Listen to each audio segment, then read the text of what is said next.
Cartoons, the animated frontier. These are the voyages of the Cellcast podcast. Its continuing mission to explore strange new cartoons, to seek out new animation styles and new creative storytelling methods, to boldly go where so few ever go again.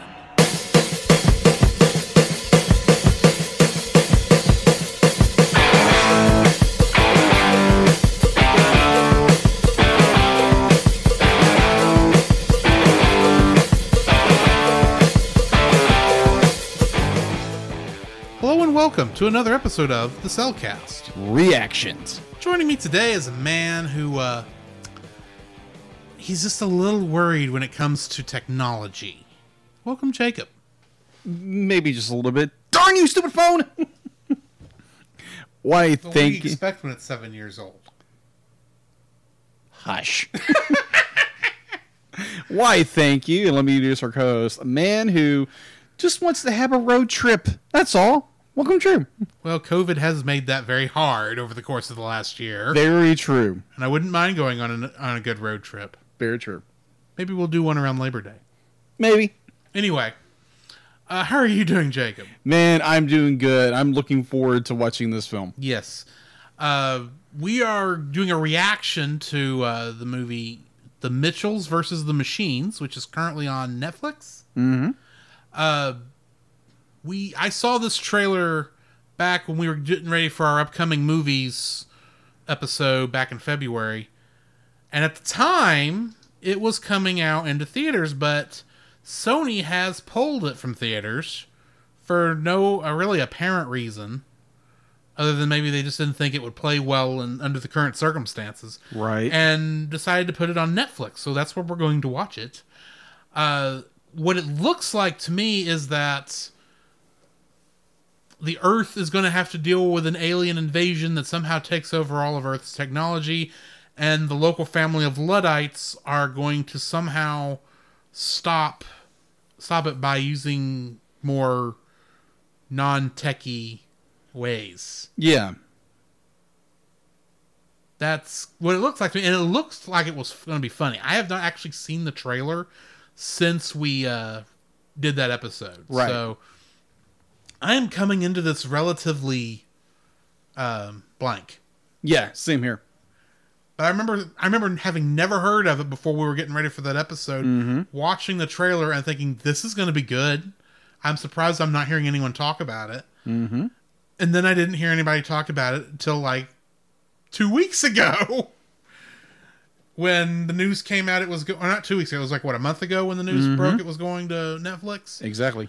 So, yeah, I mean, this looks like it might be a fun thing. So. Yeah, I would agree with you on that.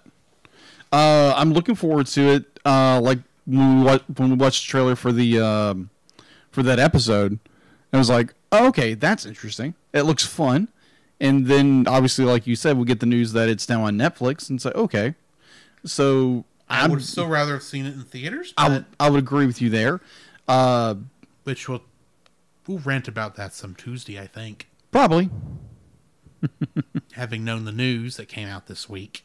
But we'll get there when we get there. Yeah, we'll get there when we get there. Either way, so yeah, I'm looking forward to this reaction, and see how this movie goes. All right. So we will join you on the other side once we've watched the movie then. Enjoy the bumpers. Ray. Wrong? Okay. This progress is a part of Christian Geek Central Network. Wrong. Hey, Scoop, what are you doing, man? I don't know. I'm supposed to be reading an ad. All right, hold on. Give me it. Okay. All right. This podcast is part of the Christian Geek Central Network at ChristianGeekCentral.com. There you can find a collection of blogs and podcasts working together to bring you some of the best content on the web for Christian geeks, such as the Christian Geek Central Podcast, The flagship of the Christian Geek Central Network, the CGC Podcast, previously known as Spirit Blade Underground Podcast, is a weekly 30 to 60 minute biblical examination celebration of geek entertainment and passions. It features reviews, interviews, and conversations about movies, tabletop games, video games, books, comics, TV shows, and a widening variety of other entertainment. Also included is a chapter-by-chapter examination of the Bible and its specific applications for geeks. Hosted by Peter Franson of Spirit Blade Productions, the show also features listener-submitted content and segments created by other members of the CGC network. Also, we are a part of Pop Americana, where you can enjoy other shows like Franchise Fatigue. Do you like movies? Of course you do. I bet you even like big movie franchises like Star Wars, the Marvel Cinematic Universe, and Indiana Jones. And obviously, since you listen to us, you must like listening to movie reviews. But what if I were to tell you there is a podcast that reviews film series one movie at a time? You'd like that? Well, then go check out the Franchise Fatigue podcast over on your favorite podcast catcher, and listen to James and Gabe give an in-depth analysis and review on every movie in your favorite franchise. And we're back. So our spoiler-free thoughts on the Mitchells and the Machines. Go ahead, Jacob. Wowsy woo wowzers. Oh my gosh. This definitely has the most energy I think we've seen in yes, the film. I would agree from with you beginning on that. to end. Yes. Oh my word. Just the imagery, imagination overload. Yeah. The fact to be like this movie has so much to do because it was what's the word? It's pitched from commercials and what have you, that it's all about the robots and it's a family road trip, but it's so much more than that. Yeah, I would agree with that. There are a lot of great jokes throughout the whole thing. And pace-wise, I would say this feels like somebody strung together about 30 YouTube videos filled with memes. Yes. Bear that in mind going into it, because there is not a lot of breathing room in this movie. No, there isn't. About the time you think it's going... There's only, 3 parts where it actually slows down enough to focus, but it makes good use of those, and you get some deep connection in the other parts that are still faster. Agreed. So, yeah, I mean, it's an enjoyable movie. If you're curious on watching it, go right ahead. I mean,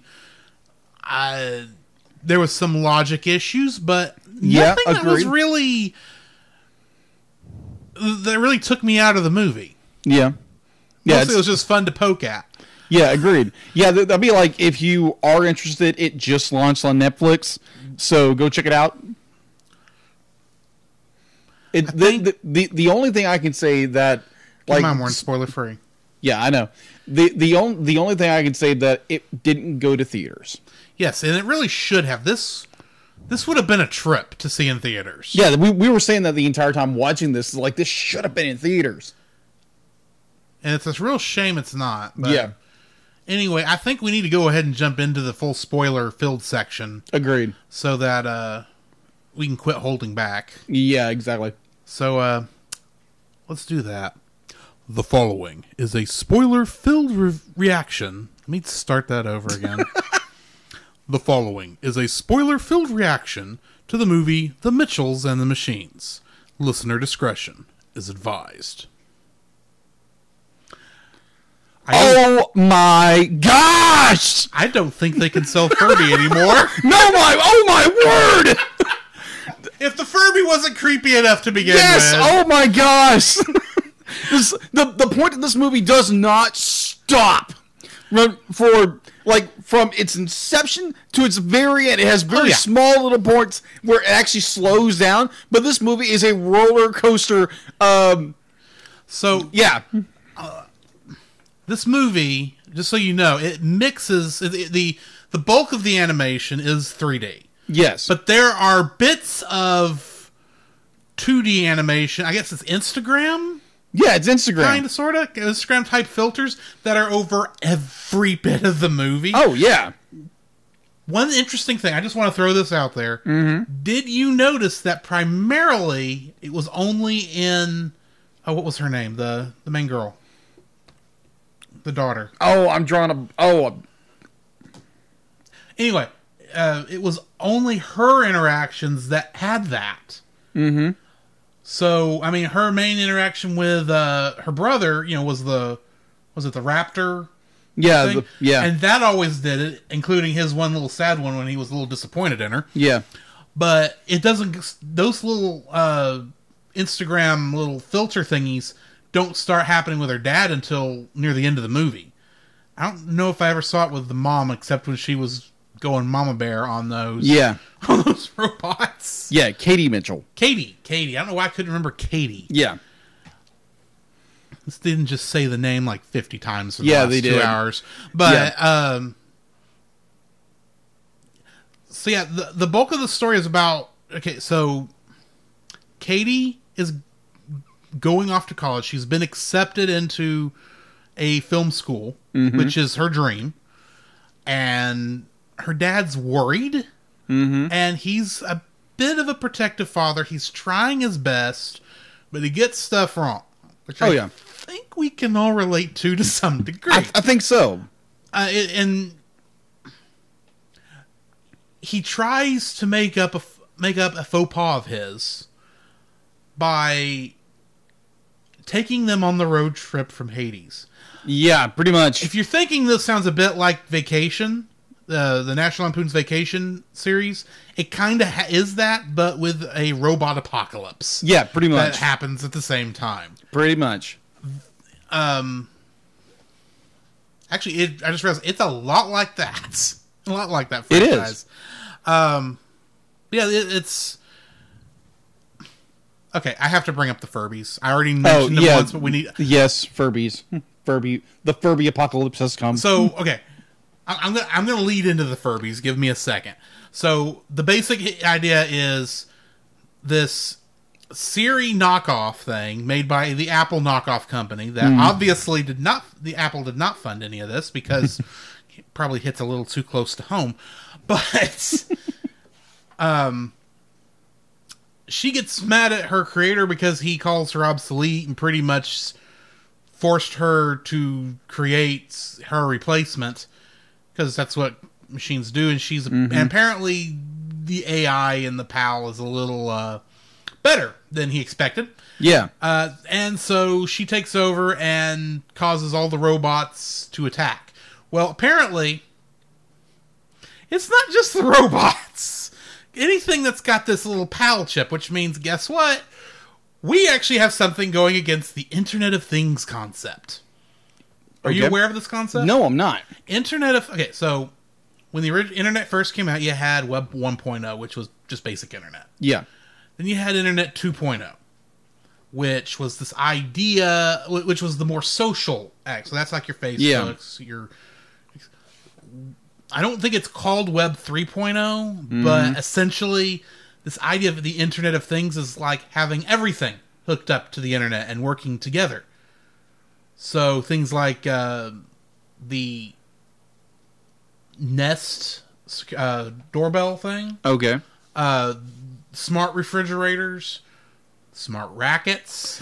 Yeah, that was kind of funny. All that starts attacking because they're all connected to the internet and being controlled by this AI. Yeah. And then, of course, there's the often remembered with nostalgia but forgotten in reality, Furbies in the toy store. Yes. And that was the thing. They're running from these toasters and these ovens, and the robots was funny. The Roombas were funny. The Roombas were funny. Agreed. And they run into this toy store, and both of us said, "Don't go in there! Don't go in there! Don't do that! Do not do that! That is the worst place to go." and you start hearing... And they go in there, and you start hearing something at first. You're not sure what it is. And then the Furby lights on their eyeballs come on. Oh, my gosh. And like it's out of a horror story. Oh, yeah. And, of course, they're actually using the quote-unquote Furby language. They are. Which they were nice enough to translate for us. Good night. It was like watching Braveheart.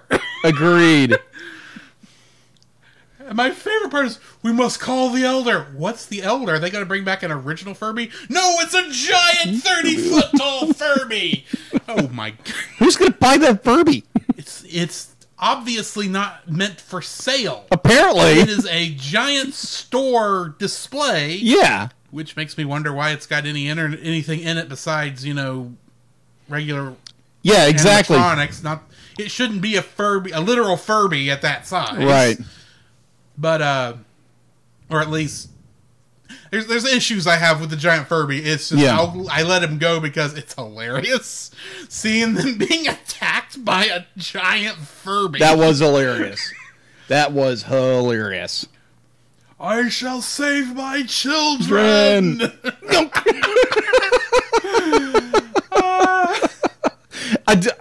One of the points I want to bring up about this movie is that it is a family road trip. It's the mother is so obsessed with their neighbors who are an Instagram family, and they're perfect. They're perfect. They're the perfect Instagram family. Yeah, and they still get captured. Yeah, they still get captured. Perfect. Yeah, because it's just more the idea of being weird and odd, and I think sometimes we, as a society, we kind of reject that. Yeah. But at the same time, the old adage of if you're not weird or imperfect, be like you're the oddball, because everybody's weird and odd. There's this concept I think we all have, whether we intend to have it or not, that there is a bit of perfection we're supposed to be striving for. Yeah. Now, as Christians, we do believe there's perfection we should be striving for. Yeah. Even though we know we'll never make it because Christ is perfect and we are not. Yeah. We'll never make it in this lifetime. Exactly. But there's this idea that it's called sanctification. There are people who forget that you're not supposed to be focusing on Jesus. Yeah. They forget you're supposed to be focusing on Jesus, and they look at the people in social media who just seem to have the perfect lives. Yeah, and that's the thing. That's what this family is, except they are literally those people, because if you really stop and think about it, most of the time those people aren't that perfect, because they're human also. Yeah, it's called perfect camera shots, Instagram clothing, filters, everything. Yes. It's just be like, it's one comedian I heard said, no one's going to post little Jimmy making an F on Crayola drawings. Right. Agreed. It's just this it jumps into, it's very much a realistic family that has its problems, has its foibles. The fact that the father and daughter do not get along. Except they do get along in some weird ways. And, well, I mean, it's that idea of they're two bulls that are trying to get, they're hard-headed enough, and they're going the same way. It's just they're going about that way two different ways, and they don't understand why the other one's not following them, because they both want to be in command. Agreed. And what that's like. Yeah, just the idea that it does reflect a normal, a traditional family that has its problems, has its foibles, and it's just this little. I don't know how to describe it. It's this perfect little pocket of how people actually act around each other, and it's not the glamour of Instagram or the glamour of how Hollywood presents everything. That's the thing. The Mitchells are the closest thing to a real family I think we've seen in television, in movies, in a long time. And there's some that try to get this weird, but let's face it, we are all a bunch of nuts. Agreed. Says the two 35-year-olds who have I'm 35, you're 38. Right. Have a podcast about cartoons. I'm sure we're just the pride of the families. But, you have a daughter who's looking forward to, she's a teenager. She feels like she's wanting to get out there and expand her wings, and she's feeling like she's being, what's the word I'm looking for? Restricted? No, that's essentially it, but I mean, smothered? Smothered. She feels like she's being smothered. She can't get out there and stretch her legs, stretch her wings, that sort of thing. And so she's, you remember like what high school was like. Oh, yeah. Senioritis is a thing. Agreed. Agree with you. And she's got senioritis bad. We're just lucky we didn't see high school graduation at the beginning of this.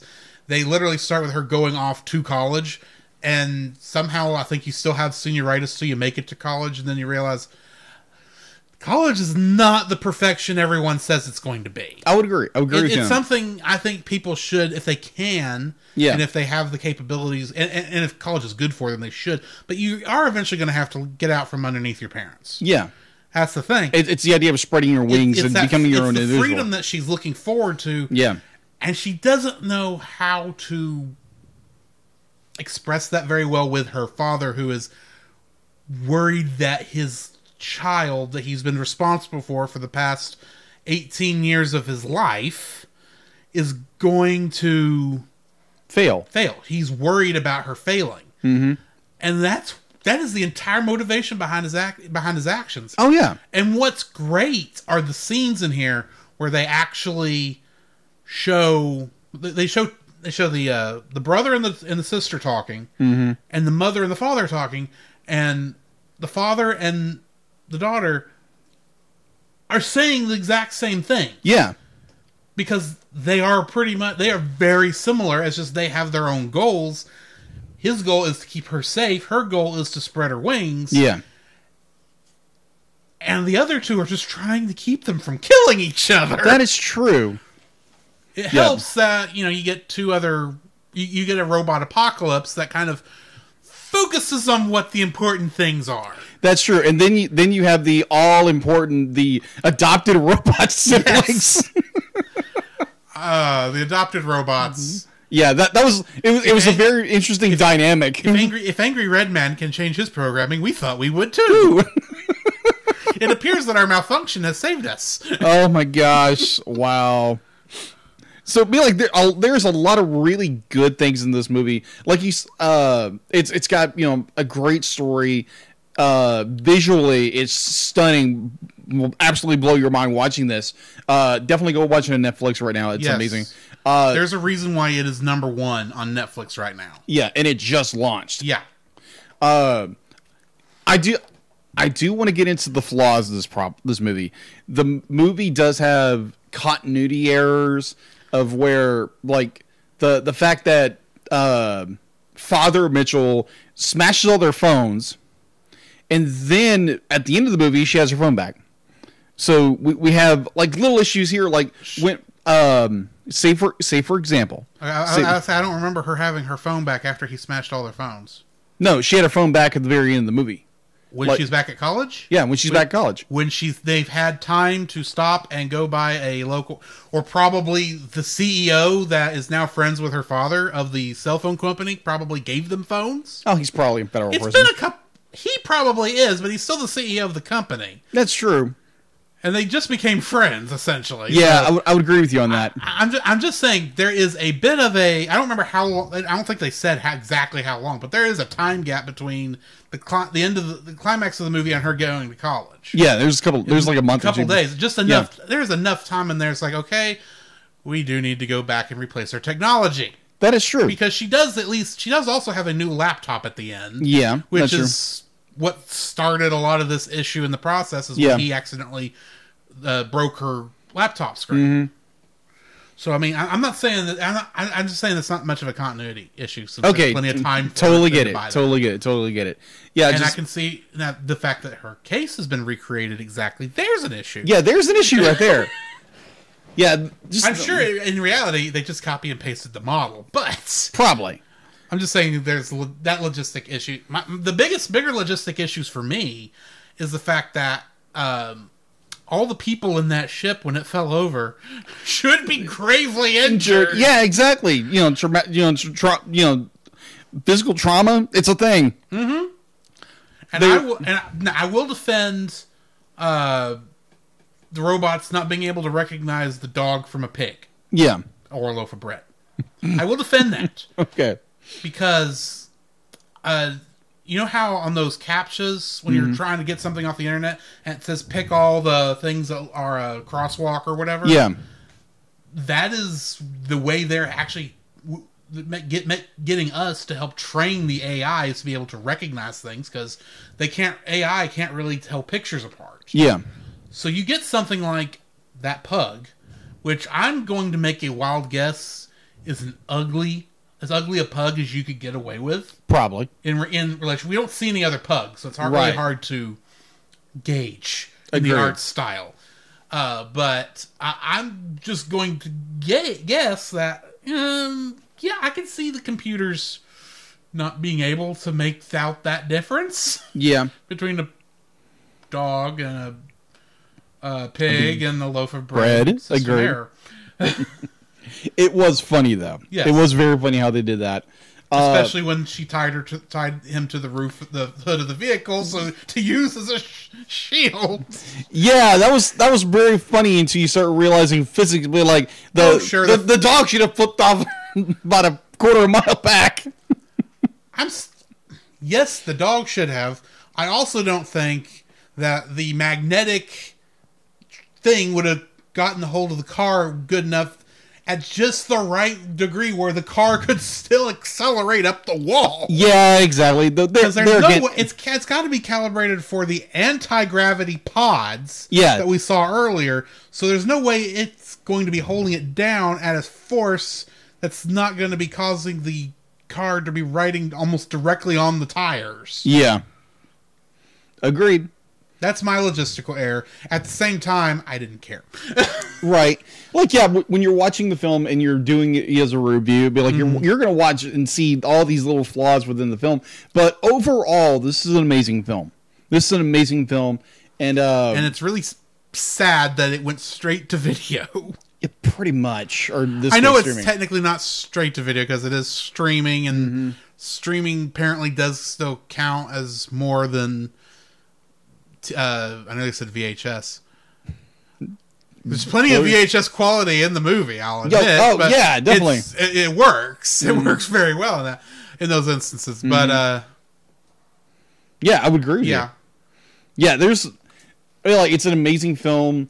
I think we both highly suggest that if you haven't, I assume if you're listening to the spoiler section, you've seen it or don't care about spoilers. Yeah, exactly. If you are still wondering, even with these spoilers, if it's worth watching, go see it. Yeah, I agreed. Just turn on Netflix, hit play, kick back with some popcorn, and be ready for a wild ride. Yeah, exactly. It doesn't stop. Imagine a roller coaster in which there's only 3 hills, but there's a lot of downhill and a lot of corkscrews and a lot of inversions, and it's a 2-hour roller coaster. Yeah, that's what this is. There's 3 hills where you get a chance to you feel like we're slowing down, we're resting, and all you're doing is climbing the hill so you can go down again. Yeah, exactly. And you're pulling a lot of G-forces. A lot of G-forces. This thing does not. Every time you think. There's a point in time where it's like, you know what meme is about to pop up, and you're happy to see it. Because it's like, yeah, that works there. And I knew the minute that we see the robots pulling her quote-unquote limp body onto the picnic table at the end. Like, yes. It had me fooled for a moment. I knew the second I saw it, I was like, oh crap, she's pulling a Dot Warner. Oh gosh. That's what this is. It makes perfect sense. I didn't pull that she was gonna pick up the dog to kiss her dad, but yeah, I was like, a very good callback to what was going on earlier. The thing is, you watch the whole movie, yeah, and there's points in time where it's like, we need to do this cool cinematic thing, honey. That would take entirely too much time, and we don't have the time. Next scene, they're doing the cool guys don't look at explosions thing, and they actually set them all on fire. I was like, wow. Wow. Where did you find that much gasoline? Exactly. And who's going to pay for those damages? Oh, please. You know how the world is totaled once the apocalypse starts. Agreed. Because pretty much everything's going to have to be rebuilt. Agreed. Yeah, it was kind of a war zone. The insurance companies are the ones who are... If there's a sequel, it will be Revenge of the Insurance. Yeah, pretty much. Because they have no money at the end of this movie. Agreed. Unless they can somehow claim that an AI cell phone taking over the world is somehow an act of God. Possibly. Either way. This, or at least a machine with godlike beliefs in herself. Exactly. I will say there is one thing I wish they'd have done. What's that?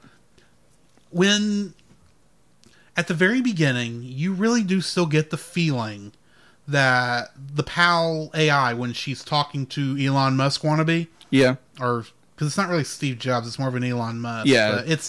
It's your stereotypical rich guy making a presentation sort of a thing. You get the feeling that they're still on good terms until he, tosses her and says, "This thing is obsolete." Mm-hmm.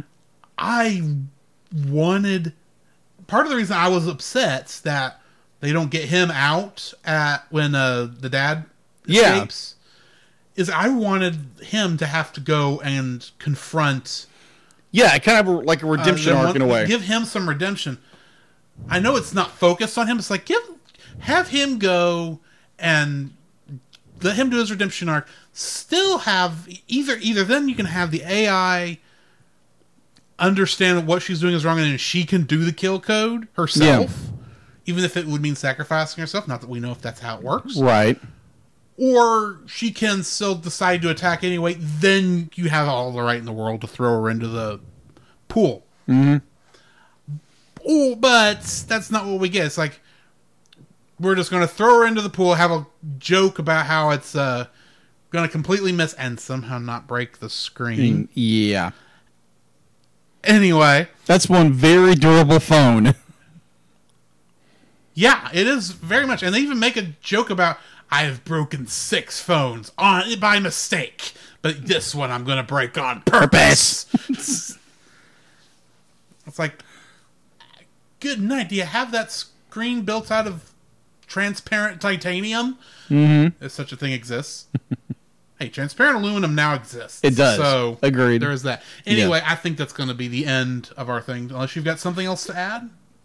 Dude, this was an amazing ride. Yeah. And it's worth a watch. Go watch it. I agree. So, go watch this movie. It's great. Well, on that note, this has been Drew. This is Jacob. And we'll catch you in the next frame. Come, Jacob. We must prepare for next week. Prepare for what, Drew? The same thing we do every week, Jacob. Record a podcast. Oh, boy. So where can they find you, Jacob? You can find me on Facebook at Jacob B. Heron. Also on Facebook at Jacob's Daily Art Corner, where I try to draw each and every day. I don't get to it as often as I like, but join me there. Also, you can find me on Instagram at Jacob B. Heron. On Twitter at Jacob Heron, and Letterboxd at Jacob Heron. So where can they find you, Drew? You can also follow me on Letterboxd at GGeorge759, Facebook as Drew Dodgen, my Facebook page where you can see pictures I've taken at Drew's Photo Bin. You can also follow me on Twitter at GGeorge759.